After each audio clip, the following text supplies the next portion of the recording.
गुरुवार व्रत करने से बृहस्पति देवता प्रसन्न होते हैं। यह व्रत अत्यंत फलदायी है। अग्निपुराण के अनुसार अनुराधा नक्षत्र युक्त गुरुवार से आरंभ करके 7 गुरुवार व्रत करने से बृहस्पति ग्रह की हर पीड़ा से मुक्ति मिलती है। बृहस्पतिवार व्रत कथा प्राचीन समय की बात है। एक नगर में एक बड़ा व्यापारी रहता था। वह जहाजों में माल लदवाकर दूसरे देशों में भेजा करता था। वह जिस प्रकार अधिक धन कमाता था उसी प्रकार जी खोलकर दान भी करता था, परंतु उसकी पत्नी अत्यंत कंजूस थी। वह किसी को एक दमड़ी भी नहीं देने देती थी। एक बार सेठ जब दूसरे देश व्यापार करने गया तो पीछे से बृहस्पति देव ने साधुवेश में उसकी पत्नी से भिक्षा मांगी। व्यापारी की पत्नी बृहस्पति देव से बोली, हे साधु महाराज, मैं इस दान और पुण्य से तंग आ गई हूँ। आप कोई ऐसा उपाय बताएं जिससे मेरा सारा धन नष्ट हो जाए और मैं आराम से रह सकूं। मैं यह धन लुटता हुआ नहीं देख सकती। बृहस्पति देव ने कहा, हे देवी, तुम बड़ी विचित्र हो। संतान और धन से कोई दुखी होता है। अगर अधिक धन है तो इसे शुभ कार्यों में लगाओ, कुंवारी कन्याओं का विवाह कराओ, विद्यालय और बाग बगीचों का निर्माण कराओ। ऐसे पुण्य कार्य करने से तुम्हारा लोक परलोक सार्थक हो सकता है। परंतु साधु की इन बातों से व्यापारी की पत्नी को खुशी नहीं हुई। उसने कहा, मुझे ऐसे धन की आवश्यकता नहीं है जिसे मैं दान दूं। तब बृहस्पति देव बोले, यदि तुम्हारी ऐसी इच्छा है तो तुम एक उपाय करना। 7 बृहस्पतिवार घर को गोबर से लीपना, अपने केशों को पीली मिट्टी से धोना, केशों को धोते समय स्नान करना, व्यापारी से हजामत बनाने को कहना, भोजन में मांस मदिरा खाना, कपड़े अपने घर धोना। ऐसा करने से तुम्हारा सारा धन नष्ट हो जाएगा। इतना कहकर बृहस्पति देव अंतर्ध्यान हो गए। व्यापारी की पत्नी ने बृहस्पति देव के कहे अनुसार 7 बृहस्पतिवार वैसा ही करने का निश्चय किया। केवल 3 बृहस्पतिवार बीते थे कि उसी समस्त धन संपत्ति नष्ट हो गई और वह परलोक सिधार गई। जब व्यापारी वापस आया तो उसने देखा कि उसका सब कुछ नष्ट हो चुका है। उस व्यापारी ने अपनी पुत्री को सांत्वना दी और दूसरे नगर में जाकर बस गया। वहां वह जंगल से लकड़ी काट कर लाता और शहर में बेचता। इस तरह वह अपना जीवन व्यतीत करने लगा। एक दिन उसकी पुत्री ने दही खाने की इच्छा प्रकट की, लेकिन व्यापारी के पास दही खरीदने के पैसे नहीं थे। वह अपनी पुत्री को आश्वासन देकर जंगल में लकड़ी काटने चला गया। वहां एक वृक्ष के नीचे बैठ अपनी पूर्व दशा पर विचार कर रोने लगा। उस दिन बृहस्पतिवार था। तभी वहां बृहस्पति देव साधु के रूप में सेठ के पास आए और बोले, हे मनुष्य, तू इस जंगल में किस चिंता में बैठा है? तब व्यापारी बोला, हे महाराज, आप सब कुछ जानते हैं। इतना कहकर व्यापारी अपनी कहानी सुनाकर रो पड़ा। बृहस्पति देव बोले, देखो बेटा, तुम्हारी पत्नी ने बृहस्पति देव का अपमान किया था, इसी कारण तुम्हारा यह हाल हुआ है, लेकिन अब तुम किसी प्रकार की चिंता मत करो। तुम गुरुवार के दिन बृहस्पति देव का पाठ करो। 2 पैसे के चने और गुड़ को लेकर जल के लोटे में शक्कर डालकर वह अमृत और प्रसाद अपने परिवार के सदस्यों और कथा सुनने वालों में बांट दो। स्वयं भी प्रसाद और चरणामृत लो। भगवान तुम्हारा अवश्य कल्याण करेंगे। साधु की बात सुनकर व्यापारी बोला, महाराज, मुझे तो इतना भी नहीं बचता कि मैं अपनी पुत्री को दही लाकर दे सकूं। इस पर साधु जी बोले, तुम लकड़ियां शहर में बेचने जाना, तुम्हें लकड़ियों के दाम पहले से चौगुने मिलेंगे, जिससे तुम्हारे सारे कार्य सिद्ध हो जाएंगे। उसने लकड़ियां काटी और शहर में बेचने के लिए चल पड़ा। उसकी लकड़ियां अच्छे दाम में बिक गई, जिससे उसने अपनी पुत्री के लिए दही लिया और गुरुवार की कथा हेतु चना गुड़ लेकर कथा की और प्रसाद बांटकर स्वयं भी खाया। उसी दिन से उसकी सभी कठिनाइयां दूर होने लगी, परंतु अगले बृहस्पतिवार को वह कथा करना भूल गया। अगले दिन वहां के राजा ने एक बड़े यज्ञ का आयोजन कर पूरे नगर के लोगों के लिए भोज का आयोजन किया। राजा की आज्ञा अनुसार पूरा नगर राजा के महल में भोज करने गया।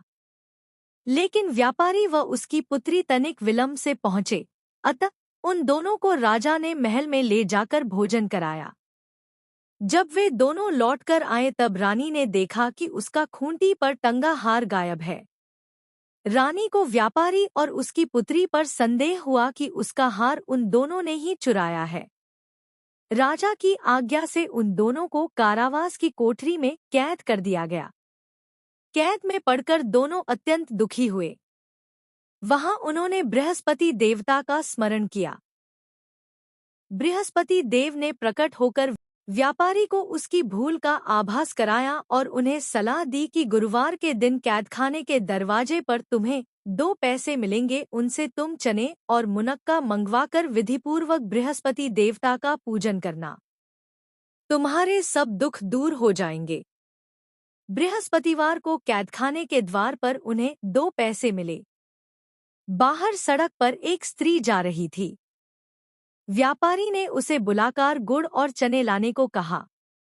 इस पर वह स्त्री बोली, मैं अपनी बहू के लिए गहने लेने जा रही हूँ, मेरे पास समय नहीं है। इतना कहकर वह चली गई। थोड़ी देर बाद वहां से एक और स्त्री निकली। व्यापारी ने उसे बुलाकर कहा कि हे बहन, मुझे बृहस्पतिवार की कथा करनी है, तुम मुझे 2 पैसे का गुड़चना ला दो। बृहस्पतिदेव का नाम सुनकर वह स्त्री बोली, भाई, मैं तुम्हें अभी गुड़चना लाकर देती हूँ। मेरा इकलौता पुत्र मर गया है, मैं उसके लिए कफन लेने जा रही थी, लेकिन मैं पहले तुम्हारा काम करूंगी, उसके बाद अपने पुत्र के लिए लाऊंगी। वह स्त्री बाजार से व्यापारी के लिए गुड़चना ले आई और स्वयं भी बृहस्पतिदेव की कथा सुनी। कथा के समाप्त होने पर वह स्त्री कफन लेकर अपने घर गई। घर पर लोग उसके पुत्र की लाश को राम नाम सत्य है कहते हुए श्मशान ले जाने की तैयारी कर रहे थे। स्त्री बोली, मुझे अपने लड़के का मुख देख लेने दो। अपने पुत्र का मुख देखकर उस स्त्री ने उसके मुंह में प्रसाद और चरणामृत डाला। प्रसाद और चरणामृत के प्रभाव से वह पुनः जीवित हो गया। पहली स्त्री जिसने बृहस्पतिदेव का निरादर किया था, वह जब अपने पुत्र के विवाह हेतु पुत्रवधू के लिए गहने लेकर लौटी और जैसे ही उसका पुत्र घोड़ी पर बैठकर निकला, वैसे ही घोड़ी ने ऐसी उछाल मारी कि वह घोड़ी से गिरकर मर गया। यह देख स्त्री रो रो कर बृहस्पति देव से क्षमा याचना करने लगी। उस स्त्री की याचना से बृहस्पतिदेव साधु वेश में वहां पहुंचकर कहने लगे, देवी, तुम्हें अधिक विलाप करने की आवश्यकता नहीं है। यह बृहस्पतिदेव का अनादर करने के कारण हुआ है। तुम वापस जाकर मेरे भक्त से क्षमा मांगकर कथा सुनो, तभी तुम्हारी मनोकामना पूर्ण होगी। जेल में जाकर उस स्त्री ने व्यापारी से माफी मांगी और कथा सुनी। कथा के उपरांत वह प्रसाद और चरणामृत लेकर अपने घर वापस गई। घर आकर उसने चरणामृत अपने मृत पुत्र के मुख में डाला। चरणामृत के प्रभाव से उसका पुत्र भी जीवित हो उठा।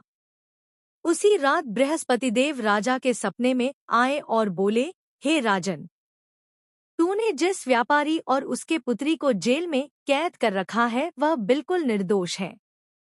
तुम्हारी रानी का हार वहीं खूंटी पर टंगा है। दिन निकला तो राजा रानी ने हार खूंटी पर लटका हुआ देखा। राजा ने उस व्यापारी और उसकी पुत्री को रिहा कर दिया और उन्हें आधा राज्य देकर उसकी पुत्री का विवाह उच्च कुल में करवाकर दहेज में हीरे जवाहरात दिए। श्री बृहस्पतिवार की आरती। जय बृहस्पति देवा, जय बृहस्पति देवा, जय बृहस्पति देवा। छिन छिन भोग लगाऊं, कदली फल मेवा। जय बृहस्पति देवा। तुम पूर्ण परमात्मा, तुम अंतर्यामी, जगत पिता जगदीश्वर, तुम सबके स्वामी। जय बृहस्पति देवा। चरणामृत निज निर्मल, सब पातक हरता, सकल मनोरथ दायक, कृपा करो भरता। जय बृहस्पति देवा। तन मन धन अर्पण कर जो जन शरण पड़े। प्रभु प्रकट तब होकर आकर द्वार खड़े। जय बृहस्पति देवा। दीन दयाल दयानिधि भक्तन हितकारी। पाप दोष सब हरता भव बंधन हारी। जय बृहस्पति देवा। सकल मनोरथ दायक सब संशय तारो। विषय विकार मिटाओ संतन सुखकारी। जय बृहस्पति देवा। जय बृहस्पति देवा। जय बृहस्पति देवा। जय बृहस्पति देवा। छिन छिन भोग लगाऊं कदली फल मेवा। जय बृहस्पति देवा। तुम पूर्ण परमात्मा तुम अंतर्यामी। जगत पिता जगदीश्वर तुम सबके स्वामी। जय बृहस्पति देवा। चरणामृत निज निर्मल सब पातक हरता।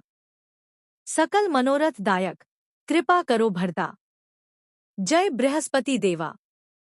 तन मन धन अर्पण कर जो जन शरण पड़े। प्रभु प्रकट तब होकर आकर द्वार खड़े। जय बृहस्पति देवा। दीन दयाल दयानिधि भक्तन हितकारी। पाप दोष सब हरता भव बंधन हारी। जय बृहस्पति देवा। सकल मनोरथ दायक सब संशय तारो। विषय विकार मिटाओ संतन सुखकारी। जय बृहस्पति देवा। जो कोई आरती तेरी प्रेम सहित गावे। ज्येष्ठानंद बंद सो निश्चय पावे। जय बृहस्पति देवा।